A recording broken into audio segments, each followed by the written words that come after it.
Pernah nggak sih kalian ngebayangin jaringan komputer perusahaan itu layaknya sebuah benteng modern, lengkap dengan kamera pengawas super canggih, sensor gerak di mana-mana, dan penjaga bersenjata lengkap. Dari luar, benteng ini kelihatannya mustahil banget buat ditembus. Tapi, gimana kalau saya kasih tahu, arsitek yang bikin sistem keamanan ini ternyata ninggalin cetak biru yang bisa dipelajari siapa aja. Nah, hari ini di dokumenter mini kita bakal ngebongkar habis misteri di balik keamanan endpoint modern. Berdasarkan buku keren, Evading EADR, karya Matt Hen, kita bakal ngelihat dunia keamanan siber, tapi kali ini langsung dari kacamata sang penyerang. Siap? Yuk, kita mulai. Pertanyaan ini pasti sering banget muncul di kepala kita. Emangnya beneran ada ya sistem keamanan modern yang 100% aman? Banyak banget perusahaan raksasa yang rela bakar uang jutaan dolar buat beli perangkat lunak pelindung paling mahal. Dan mereka ngerasa, wah, jaringan kita udah aman nih dari hacker-hacker canggih. Tapi, realitas di lapangan seringkali ceritanya beda jauh. Nggak ada pelindung yang benar-benar sempurna. Di setiap tembok pertahanan setebal apapun, pasti selalu ada celah buat mereka yang tahu persis di mana harus nyari. Ini bukan sekedar teori ya.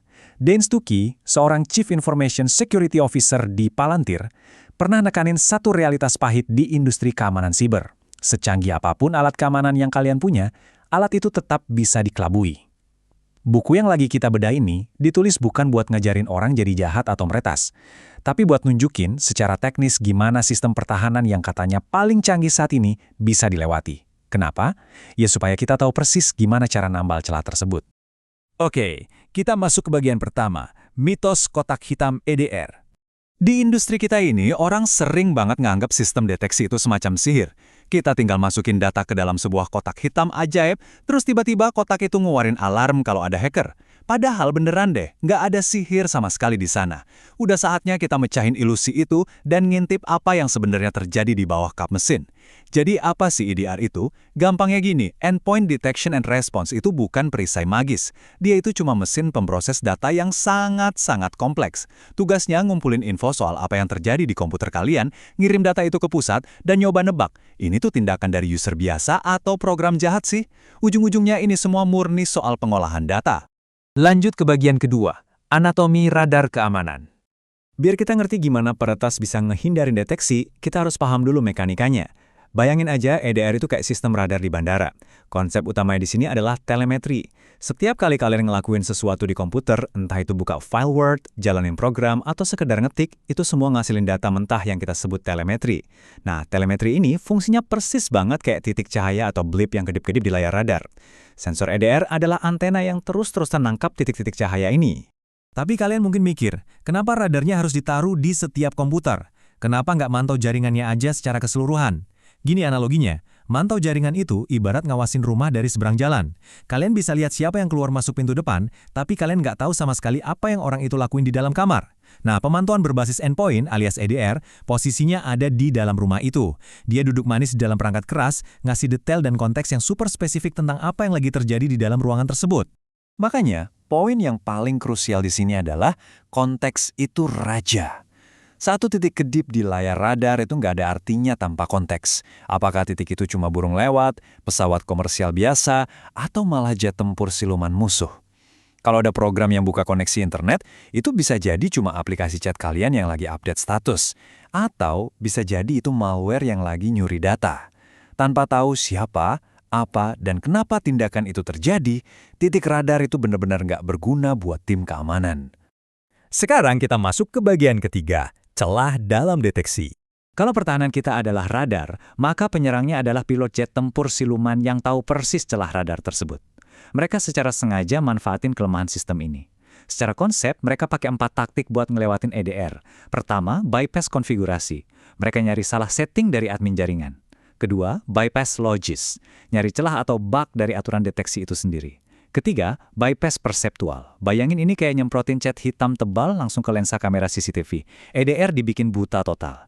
Dan keempat, bypass klasifikasi. Ini yang paling rapi. Karena penyerang berbaur sama lalu lintas normal sehari-hari, sampai EDR ngelihat aktivitas mereka tapi ngerasa, ini aman-aman aja kok.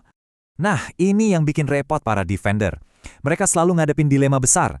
Mereka bisa bikin deteksi yang rapuh, misalnya ngeblokir satu nama file spesifik dari hacker. Akurat banget sih, nggak ada alarm palsu. Tapi, hacker tinggal ganti satu huruf aja di file itu, dan lolos deh. Sebaliknya, defender bisa bikin deteksi yang kuat, yaitu mendeteksi perilaku aneh secara umum. Ini jauh lebih susah ditembus, tapi risikonya alarm bakal sering bunyi tiap kali karyawan ngunduh aplikasi resmi yang baru. Nah, penyerang yang pintar itu selalu main di ruang abu-abu yang ada di antara kedua ekstrem ini. Lanjut ke bagian keempat, taktik penyerang di lapangan. Biar semua teori ini nggak kerasa ngawang, yuk kita bayangin kita lagi nonton film dokumenter tentang perampokan besar-besaran. Kita ambil studi kasus simulasi dari bukunya, Serangan ke Perusahaan Fiktif bernama Binford Tools. Skenario perampokan ini punya 4 langkah. Akses awal buat nembus pintu masuk, komando and control buat ngendalin dari jarak jauh, pergerakan lateral buat nyelinap ke ruangan lain di dalam gedung, dan terakhir, eksfiltrasi file buat bawa lari desain rahasia perusahaan. Mari kita lihat gimana lihainya mereka ngehindarin alarm di tiap langkah ini. Langkah pertama, akses awal. Penyerang ngirim file jahat, dan pas file itu diklik, EDR bakal langsung ngecek. Sistem EDR pakai metrik keunikan global. Karena file ini baru dibikin khusus buat nyerang Binford, EDR di seluruh dunia belum pernah ngeliat file ini sebelumnya. Aneh dong? Tapi tunggu dulu. Coba pikirin seberapa banyak karyawan kantoran bikin file dokumen baru tiap hari. Laporan keuangan, presentasi, memo. EDR nggak mungkin ngeblokir setiap file baru yang muncul. Bisa-bisa perusahaan berhenti operasi. Nah, penyerang ngadalin volume data yang supermasif ini supaya file unik mereka ketutup sama jutaan file normal lainnya dan nggak diinvestigasi lebih lanjut. Langkah kedua, komando dan kontrol. Penyerang udah masuk, sekarang mereka harus bisa ngendaliin komputer itu dari luar. Kalau program jahat ini ngirim data terus-terusan tiap detik, EDR pasti langsung curiga. Kuncinya di sini adalah tetap berada di bawah ambang batas. Gimana caranya?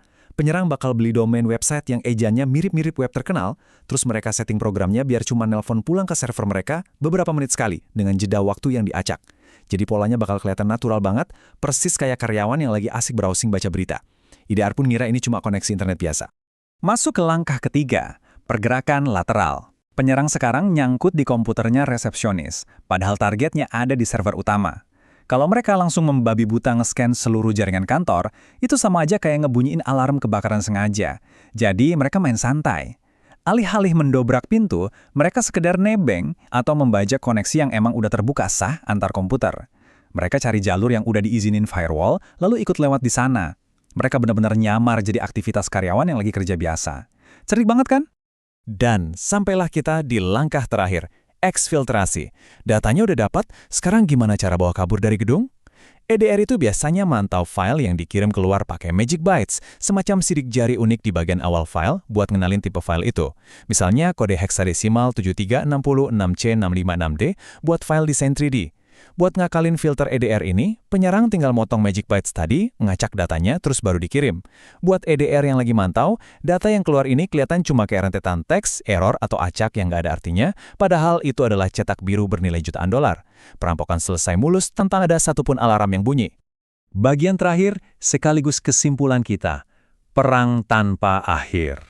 Pada akhirnya, kita harus sadar kalau keamanan siber itu bukan kondisi statis di mana kita bisa bilang, oh, udah aman. Ini adalah tarian kucing-kucingan yang abadi.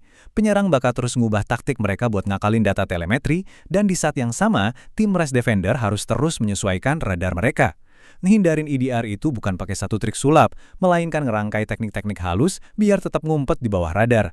Dan ini ninggalin kita sama satu pertanyaan yang lumayan bikin merinding. Kalau semua keamanan ini pada dasarnya cuma soal permainan ngatur ambang batas, kompromi antara keamanan ketat dan kenyamanan karyawan, terus celah logis apa yang sekarang lagi asyik sembunyi di dalam sistem kalian? Ingat, benar-benar paham gimana alat keamanan kalian bekerja adalah langkah pertama biar kalian nggak dikelabui. Terima kasih banyak udah nemenin di sesi bedah buku kali ini. Semoga dokumenter mini kita barusan bikin kalian makin penasaran buat terus ngulik dunia keamanan siber ya.